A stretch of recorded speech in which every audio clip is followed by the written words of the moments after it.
مہدی کا ظہور کب ہوگا، امام مہدی کون ہیں اور کب دنیا میں آئیں گے، تفصیل سے بتا دیں۔ دیکھیں، ہمیں رسول اللہ صلی اللہ علیہ وسلم کی جو صحیح حدیث سے ملتا ہے وہ اتنی بات ملتی ہے کہ آپ صلی اللہ علیہ وسلم ہی کے نسب میں حضرت مہدی ہوں گے، ان کا نام آپ صلی اللہ علیہ وسلم کے نام جیسا ہوگا، قریش میں سے ہوں گے، اور جس دور میں آئیں گے وہ حضرت عیسیٰ علیہ السلام بھی انہی کے بعد فوراً نازل ہوں گے، اس دجال بھی اسی وقت ظاہر ہوگا۔ یہ تینوں چیزیں ایک ہی وقت پہ ہوں گی، دجال، حضرت عیسیٰ علیہ السلام اور حضرت مہدی۔ اور حضرت مہدی دمشق میں مسجد میں نماز کے لیے کھڑے ہوں گے کہ اچانک حضرت عیسیٰ علیہ السلام فرشتوں کے کندھوں پہ ہاتھ رکھ کے دمشق کے مینار پہ اتریں گے، پھر وہاں سے سیڑھیوں سے نیچے آئیں گے کیونکہ دارالاسباب میں داخل ہو چکے ہیں۔ حضرت مہدی ان سے کہیں گے کہ آپ نماز پڑھائیں، وہ انکار کریں گے۔ حضرت مہدی کی اقتداء میں حضرت عیسیٰ علیہ السلام نماز پڑھیں گے اور پھر دونوں کی اقتداء میں جہاد ہوگا۔ تو مجاہدین کے امام ہوں گے حضرت مہدی، اتنی بات ہمیں معلوم ہوتی ہے۔ چند باتیں اور ہیں روایات میں جو ملتی ہیں، یہ ہمیں ڈیٹ نہیں بتائی گئی ہے، سن نہیں بتایا گیا، سال نہیں بتایا گیا۔ اس بارے میں صدیوں سے لوگ پیش گوئیاں کر رہے ہیں کہ فلاں سن میں آئیں گے، فلاں سن میں آئیں گے۔ بڑے بڑے لوگوں نے پیش گوئیاں کی ہیں جو 100% غلط ثابت ہوئی ہیں۔ تو اب بھی لوگ پیش گوئیاں کر رہے ہیں کہ 2025 میں آئیں گے، کوئی کہہ رہا ہے 2030 میں آئیں گے۔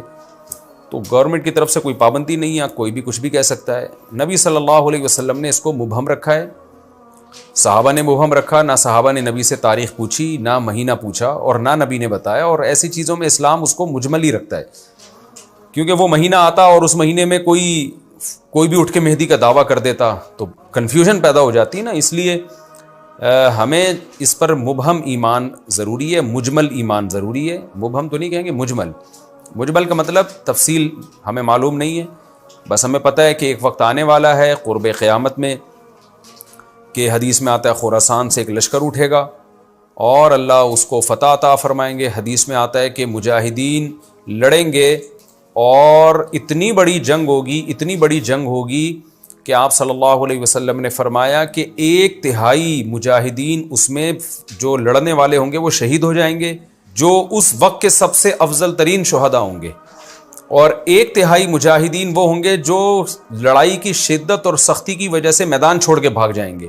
یہ وہ لوگ ہوں گے جن کی اللہ کبھی بھی توبہ قبول نہیں کرے گا، اور 1/3 ہوں گے جن کو اللہ دنیا پہ غلبہ عطا کرے گا، کفر پہ غلبہ عطا کرے گا۔ تو یہ اس وقت پھر حضرت مہدی کی قیادت میں جہاد ہوگا اور پوری دنیا میں امن قائم ہو جائے گا۔ حضرت عیسیٰ ابن مریم بھی اسی وقت نازل ہوں گے، دجال کو قتل کریں گے، اور ایک اور دفعہ، یعنی ایک دفعہ تو اسلام دنیا میں غالب آ چکا ہے، تو ایک اور دفعہ اسلام حضرت مہدی حضرت عیسیٰ ابن مریم کے ذریعے پوری دنیا میں غالب آ جائے گا، اور ہر طرف خیر ہی خیر ہوگی، جزیے کا نظام ختم ہو جائے گا، اور اللہ تعالیٰ اپنی برکتوں کو کھول دے گا، آسمان کی برکتیں، خوب بارشیں برسیں گی۔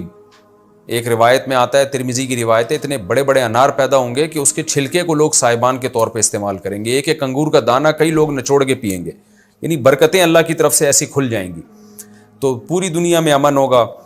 تو یہ جو نبی صلی اللہ علیہ وسلم کی جو بعثت تھی نا، آپ صلی اللہ علیہ وسلم کی، وہ کیا تھی؟ قرآن میں آتا ہے لِيُظْهِرَهُ عَلَى الدِّينِ كُلِّهِ۔ آپ صلی اللہ علیہ وسلم کو دنیا میں اس لیے بھیجا گیا تاکہ آپ دین کو پوری دنیا میں غالب کر دیں۔ تو ایک دفعہ تو یہ بنو امیہ کے دور میں، اور بنو عباس، اور پھر خلافت عثمانیہ، یہ جو مسلمانوں کی خلافتیں چلی ہیں، تو بنو امیہ اور بنو عباس کے دور میں تو اسلام پھیل گیا تھا۔ پوری دنیا، جتنی بھی مہذب دنیا تھی اس میں اسلام ہی اسلام تھا، یعنی اسلامی حکومت تھی۔ سب مسلمان نہیں تھے لیکن حکومت اسلامی تھی، سب مسلمانوں کے زیر سایہ تھے۔ تو اللہ تعالیٰ اب پوری دنیا میں کیفیت کے لحاظ سے، کمیت کے لحاظ سے، کوانٹٹی کوالٹی دونوں لحاظ سے اسلام کو دنیا میں غالب کرے گا۔ اس کے لیے اللہ نے حضرت مہدی اور حضرت عیسیٰ ابن مریم کا انتخاب کیا ہے۔ اتنا ہمارا ایمان ہے۔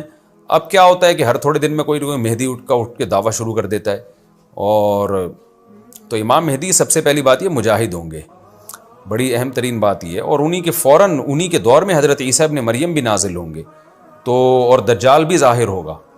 تو اس لیے یہ تینوں چیزیں ایک ساتھ ہیں، اس لیے ان کو پہچاننے میں اہل اسلام کو دشواری نہیں ہوگی۔ حضرت مہدی کو تو لوگ خود تلاش کریں گے، ان کی علامتوں میں سے یہ بھی ہے، وہ دعویٰ نہیں کریں گے، لوگ اہل اللہ، بزرگان دین، علماء ان کو خود تلاش کریں گے۔ آج لوگ خود دعویٰ کر رہے ہوتے ہیں حضرت مہدی ہیں، میں حضرت مہدی ہوں، تو وہ دعویٰ جو کرے گا اس کا مطلب وہ تو ہو ہی نہیں سکتا۔ تو اس لیے ہمیں اس ٹاپک کو ختم کر دینا چاہیے، اس سینس میں کہ اس سینس میں ختم کر دینا چاہیے کہ جو دعوے کر رہے ہیں نا کہ کل آ رہے ہیں، پرسوں آ رہے ہیں، فلاں سن میں آ رہے ہیں، اس سینس میں اس ٹاپک کو ہمیں ختم کر دینا چاہیے. ہاں جتنا احادیث میں ہے اس کو بیان کرنا چاہیے. اور جو لوگ بھی خلاف سنت ہوتے ہیں وہ تو حضرت مہدی ہو ہی نہیں سکتے. آج تو مہدی ہونے کا دعویٰ ایسے ایسے پاگل فضول قسم کے لوگ کر رہے ہیں جو انسان ہونے کا دعویٰ کرنے سے پہلے ان کو سوچنا چاہیے کہ ہم انسان کے بچے بھی ہیں کہ نہیں. اچھا یہ بھی انہوں نے پوچھا ہے کہ کیا امام مہدی نبی ہوں گے؟ امام مہدی نبی ہوں گے یا صحابی؟ اس بارے میں وضاحت فرما دیں. نہ وہ نبی ہوں گے نہ صحابی ہوں گے، کیونکہ صحابی تو وہ ہوتے ہیں جنہوں نے اسی زندگی میں آپ صلی اللہ علیہ وسلم کو ایمان کی حالت میں دیکھا ہو. حضرت مہدی اور نبی کا زمانہ تو صدیوں کا فاصلہ ہے اس کے درمیان، تو نہ تو نبی ہوں گے نہ صحابی ہوں گے. نیک ہوں گے، بزرگ ہوں گے، بس مہدی کا معنی ہدایت یافتہ، سیدھے راستے پر ہوں گے.